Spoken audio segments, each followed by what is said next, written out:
दिंडोरी वृत्तांत न्यूज, आवाज सर्वसामान्यांचा। नुकसानग्रस्त शेतकऱ्यांना तात्काळ मदत द्यावी याबाबत तहसीलदारांना निवेदन।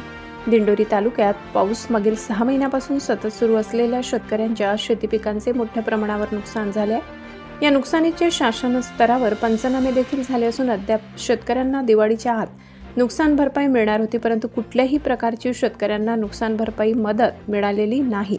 याबाबत निवेदन दिंडोरीचे नायब तहसीलदार वसंतराव ढोंसे यांना देण्यात आले। या निवेदनात म्हटले की शासनाला विनंती आहे, शेतकऱ्यांच्या भावनांचा बाजार न मांडता किंवा त्यांच्या भावनांशी न खेळता 2 दिवसाच्या आत शेतकऱ्यांच्या खात्यावर नुकसान भरपाईची रक्कम अदा करण्यात यावी। तसे न घडल्यास सोमवार दिनांक 27 रोजी तहसील कार्यालय दिंडोरी समोर उपोषणाला बसण्यात येईल। जोपर्यंत शेतकऱ्यांच्या खात्यावर नुकसान भरपाईची रक्कम जमा होत नाही तोपर्यंत उपोषण करण्यात येईल, असा इशारा सामाजिक कार्यकर्ते संतोष रेहरे व शेतकरी यांनी निवेदनाद्वारे दिलाय।